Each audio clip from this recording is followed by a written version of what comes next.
JU-52, Iron Annie.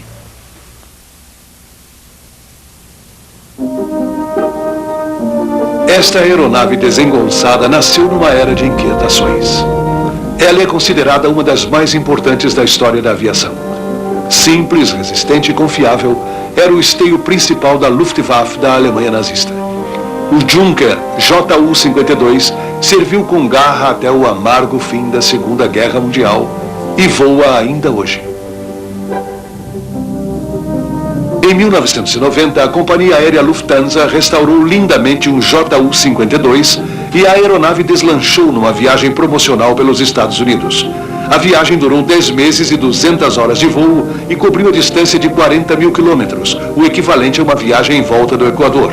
O avião visitou aproximadamente 67 aeroportos americanos e durante o caminho levou 5.000 passageiros sortudos de volta no tempo. A aeronave da Lufthansa, batizada com o nome do aeroporto de Berlim, Tempelhof, foi adquirida em 1984 do conhecido autor norte-americano de livros sobre aviação Martin Kading. Completamente reconstruída, ela serve de museu voador para que os entusiastas de hoje sintam o gostinho da aviação civil dos anos 30. Central Flughafen Tempelhof era um típico aeroporto de vanguarda da Alemanha antes da guerra. Era equipado com todas as amenidades e ficava a menos de 3 quilômetros da capital do país. Localizado geograficamente no coração da grande Europa, era o centro vital de muitas rotas aéreas continentais. No final da década de 30, a florescente linha aérea alemã tinha a maior rede doméstica do continente e, a partir de Tempelhof, operava uma enorme frota de JU-52. Mas as origens da Lufthansa foram modestas, remontando a 1926, quando, devido a uma fusão governamental, a companhia recém-criada recebeu um pequeno número de monoplanos de metal da Junkers, o F-13. Esta máquina inovadora provou ser um meio de transporte seguro e confiável, estabelecendo a base para a família de aeronaves que mais tarde resultaria no JU-52. Com o passar do tempo, a viagem aérea passou de aventura de alto risco para uma maneira segura e rápida de alcançar destinos longínquos. E a Lufthansa transformou-se numa gigantesca linha aérea.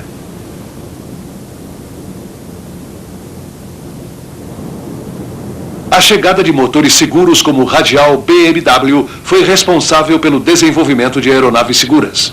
Por serem sempre confiáveis e de baixo custo, os radiais eram bem menos difíceis de manter e operar do que seus correspondentes resfriados a líquido. Eles não tinham encanamento estável e radiadores volumosos, e logo se transformaram nos motores mais populares. O radial era mais seguro, mais barato de ser fabricado e menos instável em climas extremamente quentes ou frios.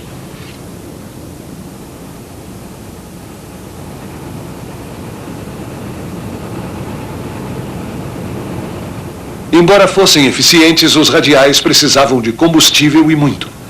As asas balanceadas do JU-52 e seus tanques de combustível embutidos carregavam mais de 500 galões. Isso conferia ao 52 uma autonomia de voo de 885 quilômetros, ligando cidades europeias distantes como Estocolmo e Berlim, ou Copenhague e Amsterdã, com um constante atendimento de luxo. Tia Jus, ou Tia Junkers, como era chamado pelos aviadores alemães, podia transportar 17 passageiros no mais absoluto conforto. O óleo para os radiais BMW famintos também era importante. Por isso, cada motor era equipado com um tanque de óleo na carenagem da asa. Os motores eram fortes e resistentes e era inevitável que houvesse grandes vazamentos de óleo. Os jatos de óleo e o spray parecido com uma névoa que saíam da hélice frequentemente cobriam as superfícies das aeronaves com uma camada fina e escorregadia, o que dificultava o trabalho a ser feito no avião pelo pessoal de terra. Enquanto a Lufthansa amadurecia sua fama adquirida por seu atendimento de qualidade, Adolf Hitler tentava restaurar a autoestima alemã. Os sucessos, como o caso da Lufthansa, tornaram-se instrumentos de propaganda, e o trimotor Junkers foi exibido como uma maravilha da aviação alemã. Operários orgulhosos apresentavam uma imagem germânica de eficiência para um mundo cada vez mais preocupado. Até mesmo feitos como andar sobre a asa eram vistos como prova positiva de que não existia risco grande demais para ser tomado em nome da pátria. Nos dias anteriores aos arranques elétricos, os motores do JU-52 ganhavam vida através de uma explosão de ar comprimido em tanques dentro da fuselagem. Em cada parada, a rotina se repetia e eles eram preparados de novo.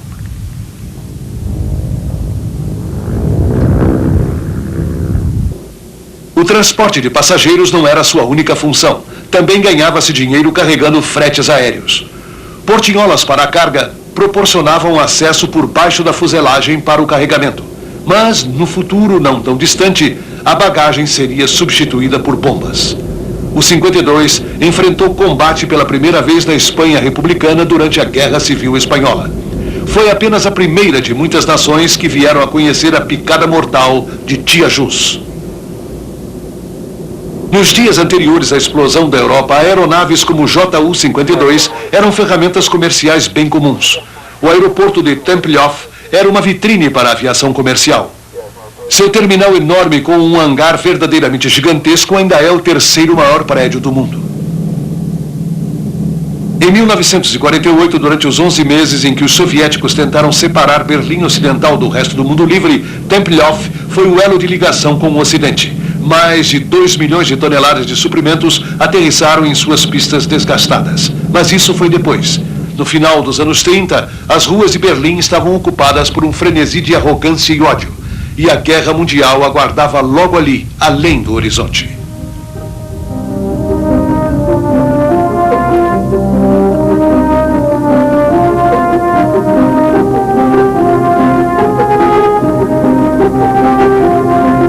Dar partida nos 3 motores BMW era uma coisa relativamente fácil de se fazer, embora alguns pilotos tenham dito que era como tocar um órgão Wurlitzer.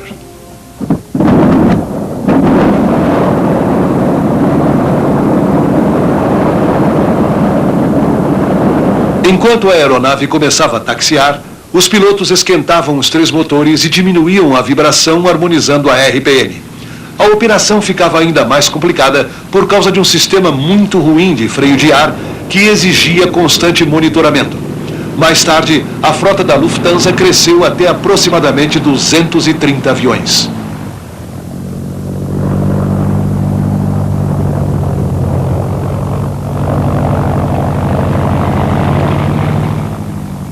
Com bandeiras e sinais, conseguiu-se um controle terrestre rudimentar. Depois que o sinal de partida era dado, a aeronave levantava voo do enorme gramado do aeroporto diretamente na direção do vento.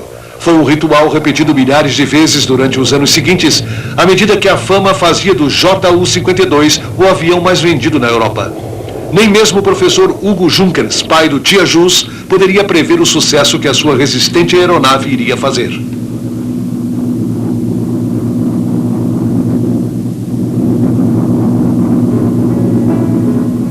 Hugo Junkers, conhecido por suas ideias de engenharia inovadoras, defendeu a tese do desenvolvimento do monoplano na era do biplano. Logo depois da derrota da Alemanha na Primeira Guerra Mundial, Junkers lançou a primeira aeronave verdadeiramente moderna e comercial, o F-13. Ela voou em junho de 1919 e revolucionou as viagens aéreas ao torná-las seguras, confiáveis, confortáveis e acessíveis, abrindo o caminho para o JU-52. Junkers era o maior dos pioneiros. Em 1910, quando o automóvel ainda era novidade, ele adquiriu uma patente para uma asa voadora. Seu imenso G-38, que voou 20 anos depois, foi a realização de seu sonho. Uma enorme envergadura de asa de mais de 44 metros e profundidade de asa de 1,5 metro permitia que os passageiros viajassem sentados. Partes da beirada da asa eram vitrificadas, a fim de dar aos passageiros uma maravilhosa visão frontal. Até mesmo os 4 motores podiam ser observados durante o voo através de passagens nas asas.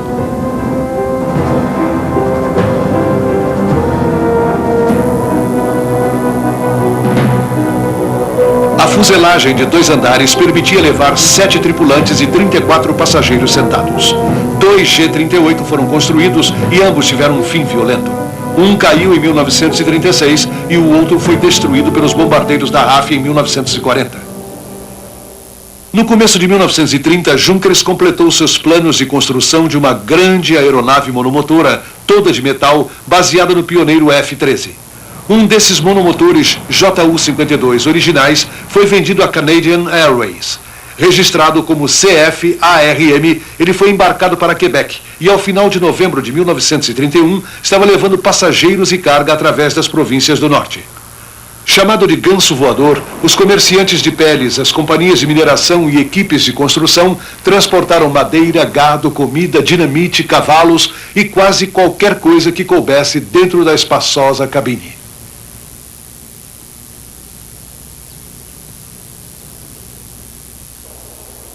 Junkers usou liga de alumínio na construção, de modo perfeitamente adaptado ao frio meio ambiente do norte, que costumava ser inclemente com madeira e algodão. Equipada com flutuadores, essa aeronave tornou-se o maior hidroavião monomotor do mundo. E, no entanto, essa configuração de monomotor acabou por ser o calcanhar de Aquiles do 52. Durante a década de 30, o motor da aeronave não era ainda totalmente confiável, e o JU-52 não tinha nenhum recurso de emergência se uma das fontes de energia acabasse. Pensando nisso, Junkers e Ernest Zindel, o projetista original do JU-52, voltaram à prancheta. Em abril de 1932, um JU melhorado levantou o voo, agora equipado com 3 motores e chamado de JU-52-3M. A cena estava pronta para esforços pioneiros e históricos na Europa.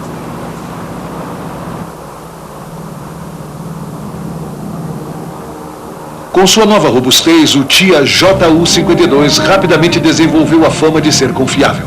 Como resultado, foi o primeiro a se estabelecer na rota lucrativa para Roma. Os Alpes, uma vez considerados uma barreira insuperável, agora passaram a ser apenas um maravilhoso cenário para a viagem ao sul.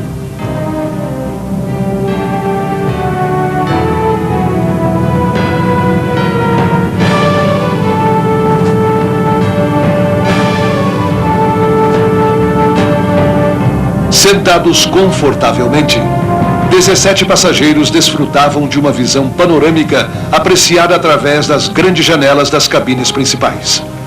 Embora a aeronave não fosse pressurizada, havia oxigênio para uso em altitudes muito grandes e podia ser inalado através de um tubo flexível. O impecável serviço de bordo era típico da Lufthansa e muitos voos ofereciam a possibilidade de passar telegramas enviados por código Morse de dentro do próprio avião. O homem ou mulher de negócios viajante tinha à sua disposição uma máquina de escrever dobrável, o laptop de uma era que já passou. E num toque futurístico, um compartimento destinado aos fumantes ficava localizado na parte posterior da cabine principal. Tanto o conforto e qualidade dos serviços serviram de exemplo para companhias aéreas até hoje. A rota Berlim-Roma, que atravessava os Alpes, levava apenas 10 breves horas, um recorde pelo padrão de 1930. O JU-52 ajudava a dominar a tirania da distância. Em 1931, uma parceria entre alemães e chineses resultou na Eurasia Aviation Corporation, lançada na China. Equipada com várias aeronaves Junkers, a Eurásia foi pioneira de inúmeras rotas que mais tarde cobriram toda a Ásia.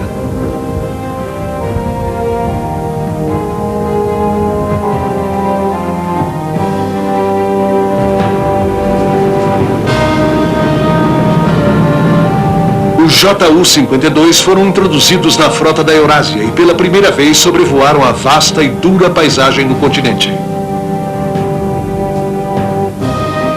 A linha aérea introduziu o transporte moderno em áreas onde o principal meio de locomoção durante milhares de anos havia sido sobre gado ou camelo. Mais tarde, a Eurásia passou a voar para cidades exóticas como Hong Kong e Hanoi e contornou a longínqua Grande Muralha da China. A aeronave de Junkers também trilhou o caminho para rotas aéreas em outras partes do mundo, inclusive a América do Sul. Em 1934, a Lufthansa lançou uma rota de correio aéreo através do Atlântico Sul até o seu destino, a cidade do Rio de Janeiro, no Brasil. Hidroaviões Dornier, que saltavam entre navios de catapulta estrategicamente posicionados e ancorados no meio do oceano, eram usados para atravessar o Atlântico. E os JU-52, modificados com flutuadores, provaram ser ideais para os voos curtos de entrega ao longo do litoral. Essas rotas não apenas faziam a entrega do correio a portos marítimos, mas também a locais do interior do Uruguai, da Argentina e do Chile. Mais uma vez, o JU-52 desempenhava um papel importante no processo de tornar o mundo um lugar bem menor. Em 1935, nascia a Luftwaffe de Hitler. Criada em segredo, foi um instrumento de guerra aérea mais moderno e terrível jamais inventado. Mas também contradizia quase tudo em que Hugo Junkers acreditava. E Junkers não hesitou em expressar o seu desagrado. Em 1934, os nazistas forçaram Junkers a se retirar de seu próprio negócio e passaram a controlar eles mesmos a enorme companhia. Um ano depois, ao completar 76 anos, morria o grande pioneiro da aviação. Os nazistas têm objetivos mais sinistros para o JU-52. O traço mais marcante do JU-52 talvez fosse a pele de metal. Uma descoberta acidental feita na Alemanha em 1909 resultara no Duralumin, uma liga durável de alumínio, cobre e magnésio. Tinha a leveza do alumínio, mas era muito mais forte. Junkers descobriu que lâminas de Duralumin podiam ser prensadas até ficarem corrugadas e depois serem cortadas com tesouras de metal na forma e tamanho desejados. As corrugações corriam no sentido longitudinal e enrijeciam a estrutura. Era um material de construção leve, mas de força sem igual. Duralumin era fácil de consertar e resistente contra a intempérie. Sua desvantagem mais significativa era o enorme arrasto provocado pelas corrugações.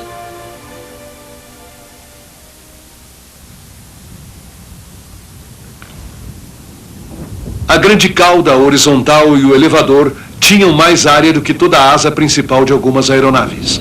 A asa dupla do Junkers, um longo flap e aileron, que cobriam toda a extensão da asa, aumentava a altura a baixa velocidades e, portanto, melhorava o desempenho e controle durante a decolagem e a aterrissagem. O JU-52 parecia saltar do chão. Pouca atenção foi dada à aerodinâmica. Havia pedaços saindo por todos os lados e, por isso, o arrasto era enorme, contra o qual os motores do JU-52 tinham que lutar constantemente.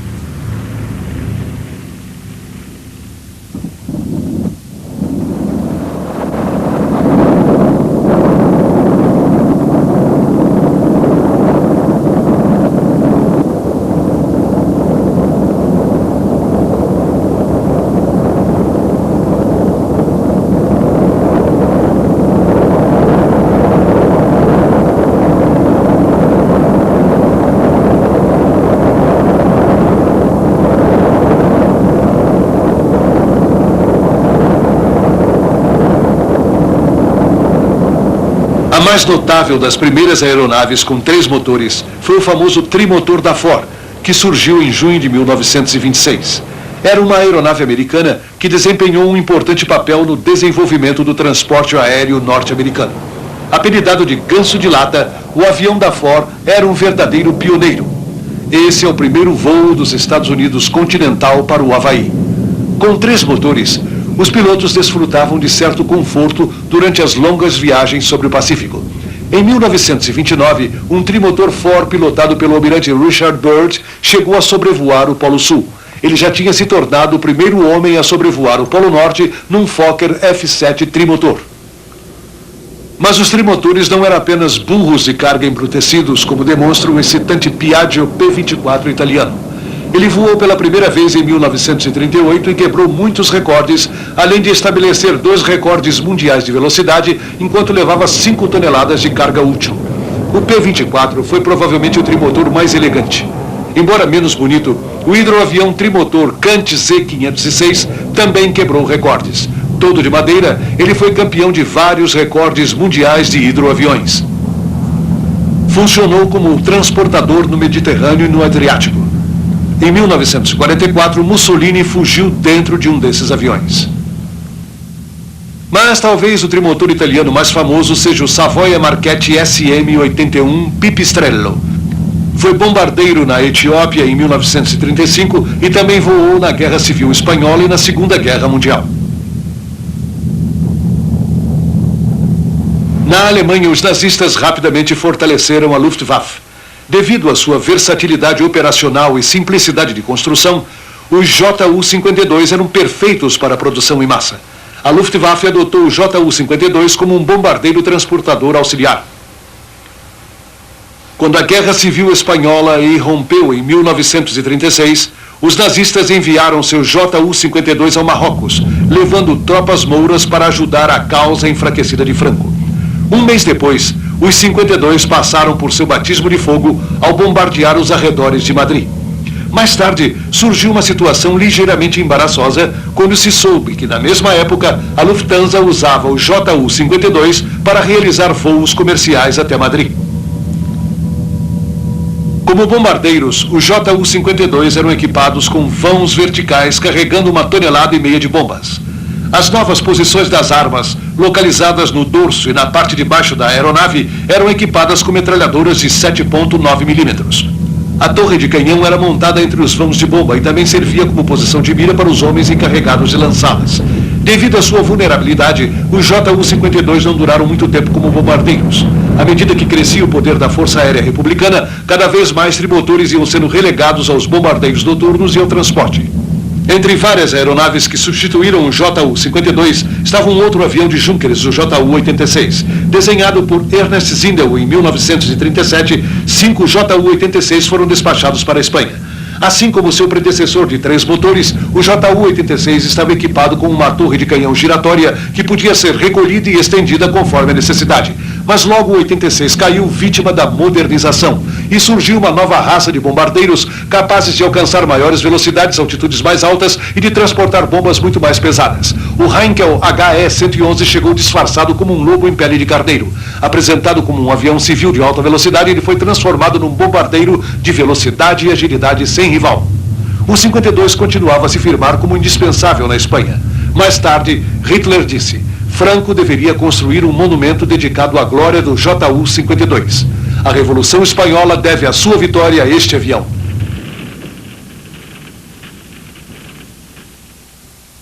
Enquanto os aviões da Luftwaffe sobrevoavam a Espanha, do outro lado do Atlântico, outro grande transportador buscava suas asas. Apresentado em 1936, o Douglas DC-3 também viria a se tornar uma lenda. O plano visava o nascimento de um avião comercial liso e de aerodinâmica refinada, que seria o esteio da indústria aérea do pós-guerra no mundo inteiro. Assim como o Ju-52, não demorou muito para que a ameaça de guerra forçasse o DC-3 a prestar serviço militar. Muitos foram convertidos em transporte de tropas e carga. Chamado de C-47 pelos militares, para os aliados o DC-3 tornou-se o trem que cruzava os céus de todas as frentes. Quase 11 mil foram produzidos somente nos Estados Unidos e inúmeros mais em outras partes do mundo. Muitos exemplares do DC-3 ainda estão voando hoje, provando que um desenho bom, simples e resistente não envelhece.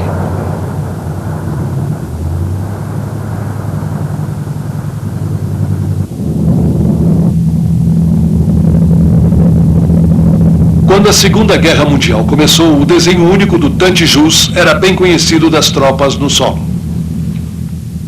A Blitzkrieg nazista na Polônia foi bem sucedida em parte devido às missões de apoio realizadas por esse avião.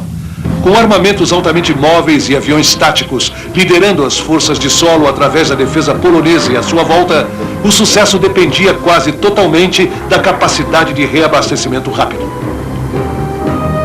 Durante quase 2.500 voos ao longo da campanha na Polônia, os 52 transportaram 1.600 toneladas de suprimento e quase 20 mil tropas.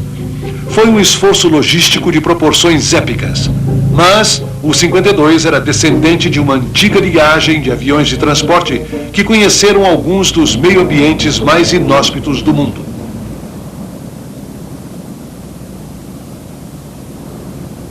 O antigo transportador Junkers de 3 motores, o G-31, tinha sido indispensável nos anos 30 em Papua Nova Guiné. 3 exemplares pertencentes à Companhia de Ouro Bulolo transportaram suprimentos do litoral por cima de densas selvas e montanhas traiçoeiras para as minas de ouro. Equipados com uma grande portinhola no teto, além das portas laterais padrão, eles podiam ser carregados diretamente usando um guindaste. A carga incluía óleo, peças para reposição, gado, cavalos, veículos e qualquer outra coisa necessária para manter o fluxo do ouro.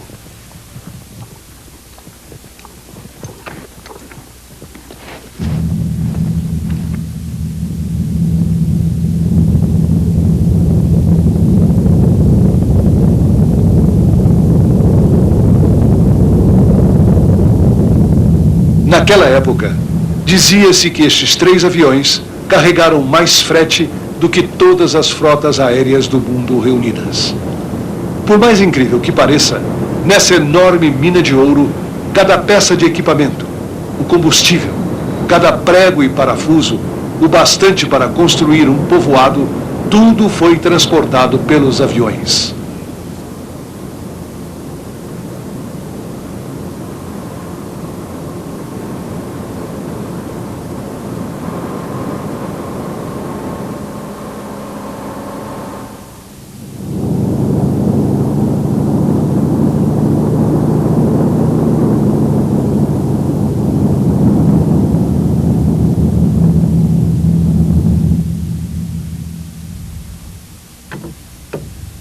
À medida que a guerra se espalhava pela Europa, o 52 começou a assumir uma série de responsabilidades.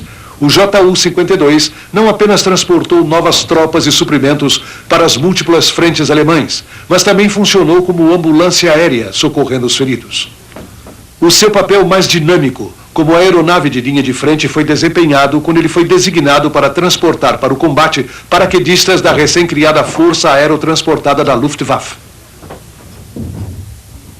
Nessa nova missão, a velha Anne de Ferro, apelido carinhoso da época, se viu no meio da briga.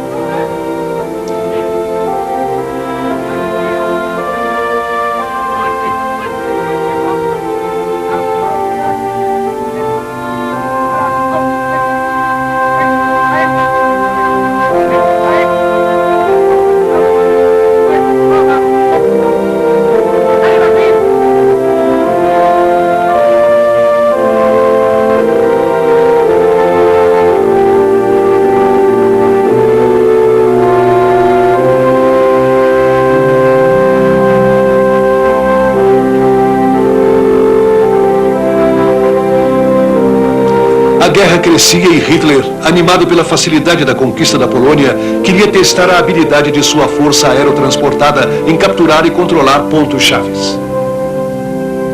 Lançamentos de paraquedistas era um dos projetos prediletos do Führer, e quando surgiu a oportunidade de usá-los na Noruega, ele não hesitou. Ao capturar aeroportos, pontes e outros pontos estratégicos, os paraquedistas abriram um caminho e forneceram à Luftwaffe bases seguras de onde ela podia operar. O sucesso na Noruega levou a mais operações de paraquedistas na Holanda, França e Bélgica.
Fortificações e pontes importantes caíam e eram capturadas em toda a Europa Ocidental, abrindo caminho para o armamento alemão.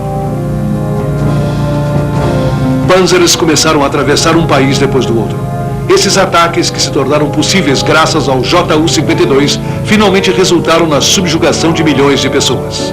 O comandante da Força Aerotransportada da Luftwaffe era o general Kurt Student. Suas táticas brilhantes possibilitaram a invasão dos Países Baixos. Embora elogiados por Hitler, os seus homens não foram os primeiros. Eles tinham aprendido muito com o uso que os russos fizeram de paraquedistas durante a ofensiva do Exército Vermelho contra a Finlândia em 1939. Durante aquele conflito, tropas de combate equipadas com paraquedas foram transportadas para as áreas de conflito dentro de bombardeiros Tupolev Anti-6 convertidos. Student aprendera bem a lição. Era um novo conceito de guerra, uma guerra de mobilidade aérea. Lançar homens de paraquedas não era a única maneira de fazê-los chegar ao combate. Planadores, atrelados a aviões Ju-52 e carregando tropas, também foram um sucesso.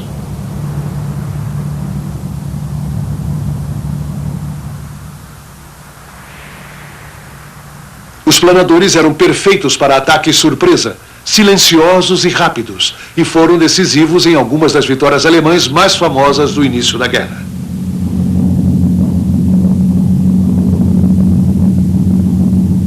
A guerra se espalhou pela Europa e chegou até o norte da África. As condições duras do deserto desafiavam o homem e a máquina. Aqui também, o Ju-52 desempenhou o seu papel ao levar suprimentos ao coração do deserto, a fim de manter em atividade o grandioso Afrika Korps de Rommel. Armadas enormes atravessaram o Mediterrâneo até o norte da África, mas mesmo escoltados por caças, centenas de vulneráveis 52 caíam.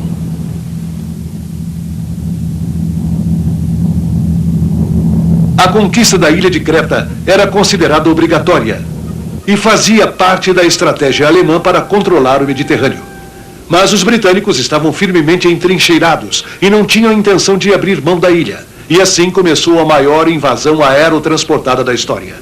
Comandado por Student, o plano estipulava que 30.000 paraquedistas desceriam em Creta e destruiriam todas as forças britânicas lá situadas.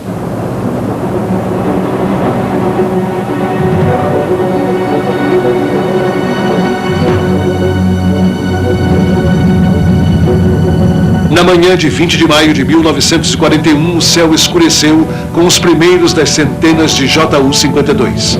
Cada avião que partira da Itália ou da Grécia carregava 18 paraquedistas completamente equipados.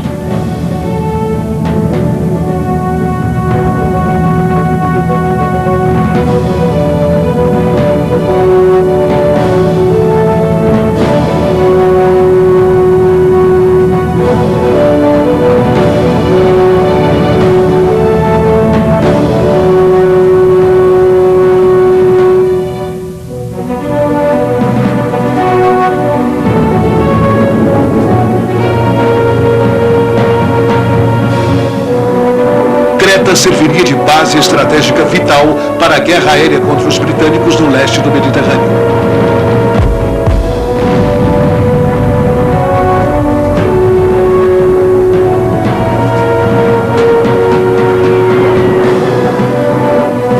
Em Creta estavam 20.000 homens das tropas britânica, australiana e neozelandesa. A tática da Luftwaffe era a dominação total do inimigo. 500 Ju-52 e 3 grupos para a atuagem dos planadores plantaram milhares de tropas no solo. Os bombardeiros atacaram em grande número e esquadrilhas de caça deram cobertura aos bombardeiros e aos aviões de transporte muito carregados. Como resultado de sua perseverança dogmática, os nazistas saíram vitoriosos, mas pagaram um alto preço. Mais de 7.000 homens, um em cada 4 paraquedistas que encheram os céus sobre Creta, foram mortos ou feridos. Mais tarde, Hitler declarou com amargura que nunca mais usaria tropas aerotransportadas em tão grande escala. E o próximo grande lançamento de paraquedistas seria em 1945, quando os aliados saltaram nas praias da Normandia.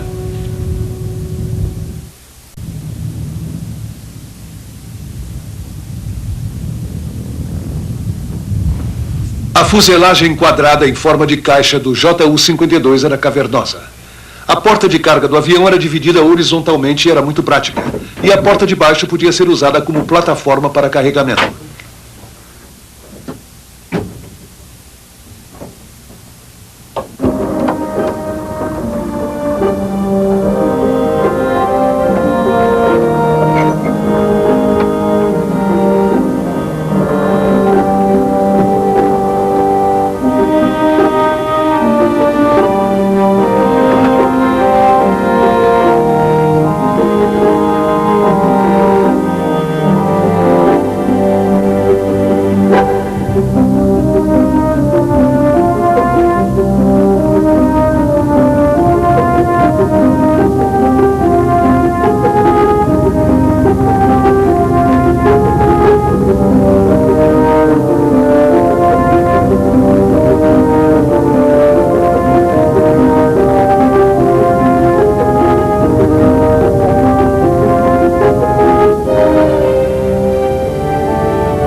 As condições extremamente duras na frente oriental testaram a logística alemã de modo inequívoco. Longas rotas de suprimento tornaram-se oceanos de lama impenetráveis, e os russos que retrocediam iam deixando um rastro de terra arrasada. Para a Wehrmacht, a salvação teria que vir pelo ar.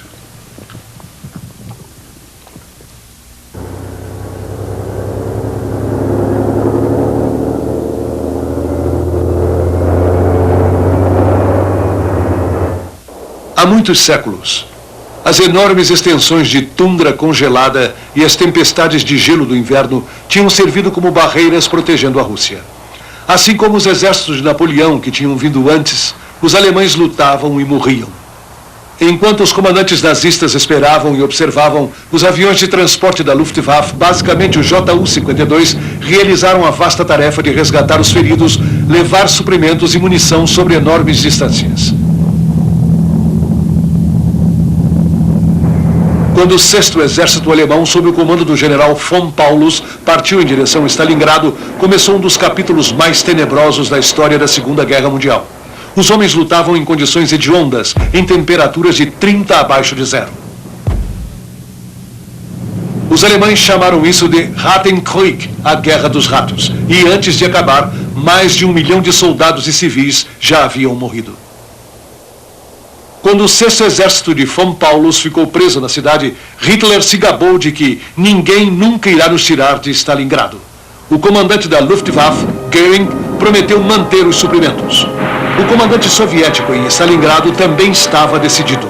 Nós manteremos a cidade ou morreremos lá. No final, os esforços de Göring, de aproximadamente 84 toneladas de suprimentos por dia, provaram ser inúteis, menos de 1/5 do mínimo necessário. Logo, os soldados alemães começaram a morrer não apenas de balas russas e de frio, mas também de fome.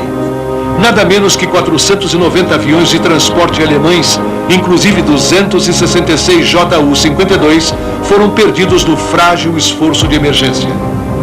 A divisão de transportes aéreos alemães nunca mais se recuperou.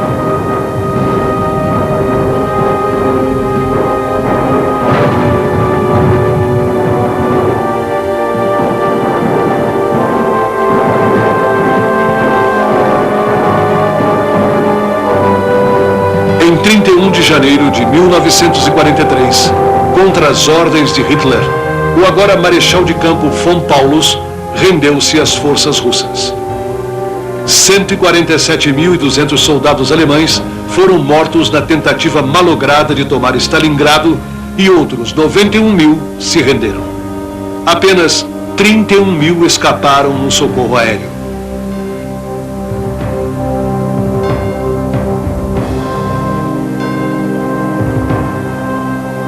Muitas tentativas foram feitas visando a desenvolver um substituto para o 52, mas nenhuma obteve êxito.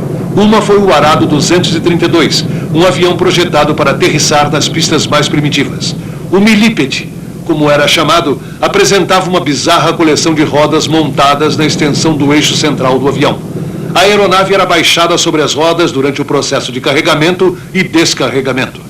Isso permitia que o 232 taxiasse sobre solo irregular ou pouco compacto. O avião tinha uma grande rampa posterior e espaço suficiente na cabine para 2 Kubelwagons, um jipe alemão. Ele foi pouco usado antes do final da guerra. Titia Junkers teve filhotes. O Ju-52 foi uma tentativa de aperfeiçoar o avião ao juntar as maiores qualidades do 52 a um desempenho ainda melhor. Os dias do metal corrugado que provocava arrasto e trem de aterrissagem fixo já tinham passado. O quarto protótipo do 252 tinha 3 motores Junkers Jumo de 1400 HP e uma grande rampa posterior para carregamento. O 252 nunca foi fabricado em massa.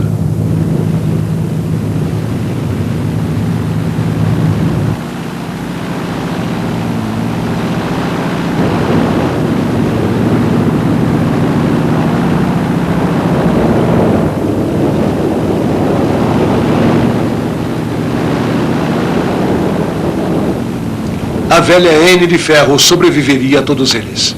Ela ainda voa hoje. Este Ju-52 pertence à companhia inglesa Ace Reich. Não é um original, mas foi construído na Espanha depois da guerra e ficou conhecido como CASA 352. Foram construídos 170 e eles eram muito usados pela Força Aérea Espanhola. Essa aeronave foi cuidadosamente reconstruída à sua condição original da época da guerra e pintada nas cores autênticas da Luftwaffe. Agora, ela é uma celebridade e já apareceu em filmes como A Batalha da Inglaterra e nas aventuras de Indiana Jones.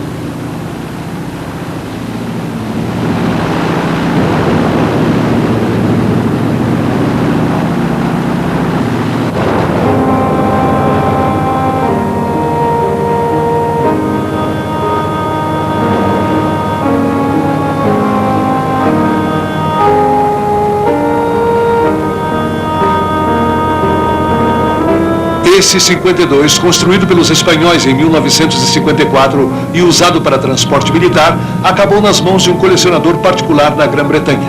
Depois, em 1981, foi vendido para a linha aérea sul-africana. Ele atravessou o Canal da Mancha até Bremen, onde foi desmontado, empacotado e depois embarcado para a África do Sul. Lá, historiadores e engenheiros restauraram completamente a aeronave que recebeu o nome da primeira linha aérea sul-africana 52, Jan van Riebeeck.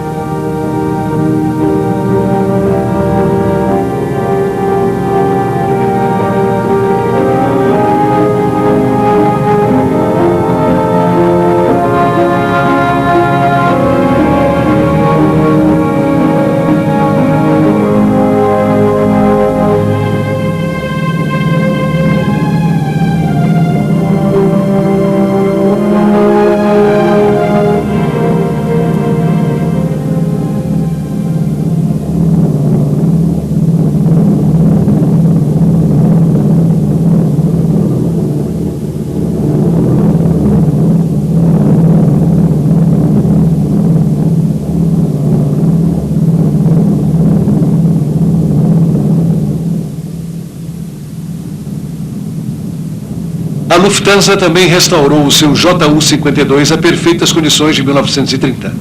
Aqui, o lindo Tempelhof divide o céu com a mais recente aquisição da Lufthansa, o novo Boeing 737.